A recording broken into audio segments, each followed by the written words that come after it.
Green Arrow issue 2, Joshua Williamson writing with Sean Isaacs on the art. That laugh tells me even Matt's not giving this an 8. No, because this is not a story. This is half a story that he's parsing out over 6 issues. So this, I mean, I know it's an alien world and not an alternate universe, but I'm still getting the same feeling I get with this current Batman run, where I'm just like, why is this the story? I don't want to see Oliver Queen figuring out the alien world. I kind of love the alien world.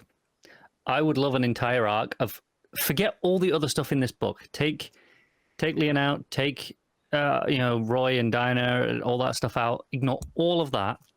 Just Ollie, instead of stranded on a desert island, is stranded on an alien world, and just give me a 6-issue story of that on this world, with its kind of cyberpunk vibes and the cat mob lords. I am all for that as a 6-issue story. He's throwing 6 at us. As yeah, exactly. That stuff, like, that's the book I want. Yeah. But I get like 5 pages of that, and then the rest of it is. I don't think I want bullshit. that book. Not with Green Arrow. One of my big things with comics, and this has ever been since New 52, because New 52 was so guilty of this, is taking the main character and removing all of the supporting cast, so there's no relationships that mean a goddamn thing around them. They're completely on their own and isolated. And I'm not saying it can't be done occasionally well, because it can. I'm not saying it's impossible. But I'm so sick of comics doing this. So I just, get that. That's why I say I very specifically only want it as like one 6-issue arc, like one little mini with Green Arrow doing that, him stranding, a bit like the no, not again, like we got at the moment. I think it was the start of the first issue, and then playing out like the traditional, like almost like Ollie's Year One story, but on an alien world, and then thinking he's a Green Lantern, stuff like that. Like I like that part of it. Like, there's a great story in that. It's just so wrapped up in all the other bullshit that's just trying to fix continuity. It's not a story. It is just it's an extended Wikipedia page. Yeah. But I'll say I'm down with Connor's Robinson Crusoe in space vibe for Ollie, because like we've done the island so many times, but we haven't done him lost in space. And now we're testing it on this. Yeah. And so, and I like all the Arrow family characters. I really do. I just feel like this is one of those things I don't feel Williamson's heart's in. Like I feel like his heart's in Superman, for good or for bad, right? I feel this is just like a backup script. I don't know if I agree with that. I think his heart is in this. I just don't think he makes good storytelling choices. I think he cares so much about fixing the continuity. I think that's why his heart is in it. I think he desperately wants all the pieces back the way they're supposed to be, but he doesn't actually have a story to tell that. So he's just kind of sprinkling in some other stuff to make it look like it's a book. I don't know. I had high hopes myself as Connor, Hawk, and Robin. Like there's some stuff there, and then just everything to do with the Earth stuff I just don't care about. What's extra disappointing is kind of the only part of this book that I was enjoying. Them being on this desert island, alien world vibes. We're abandoning that by the end of issue 2, and they're thrown somewhere else, or by the judging by the end text, somewhere else. Right. Yeah, him and Leanne are just jumping to wherever. Who knows? We'll see. I feel like comics do this too often, so I'm just not interested. Like, I want a Green Arrow book to actually, because one of the things that I like so much about Percy's Green Arrow book is that it was dealing with the relationship between him and Dinah, him and Emmy, whoever it may be, and I don't need the whole family of characters constantly there by any means. Like, choose which couple you're going to focus on as your story arc, but I just like conceptually, just something fundamentally here just does not work for me. I just don't like what this book is and what it's doing.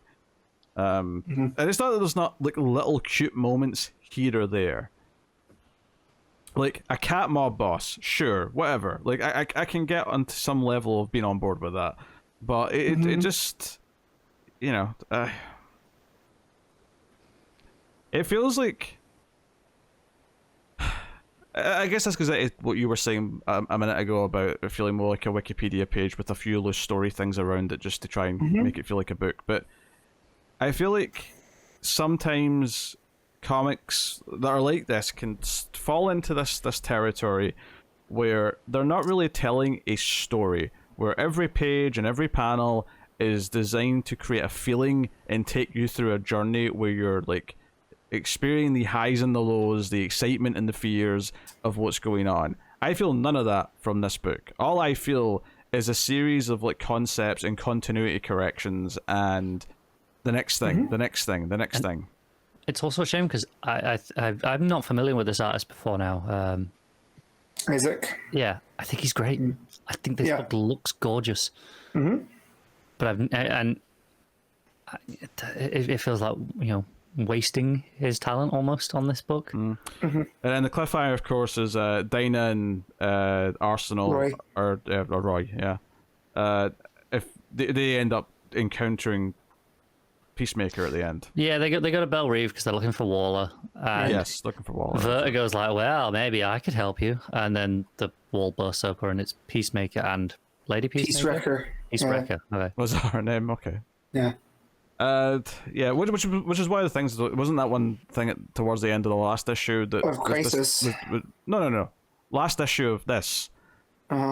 Wasn't that one of the things that was disappointing? Is that we're bringing in Amanda Waller and Peacemaker and all that shit. I seem to remember feeling disappointed about that as well. Yeah. So, yeah, like, I feel like I'm reading this just to see how much of a mess it is now, which is not the healthiest. I'm in now. I'm in if I happen to be on the show on this week next month. If I'm not, and then I have to catch up on 2 issues, I'm not going to, am I? Let's be honest.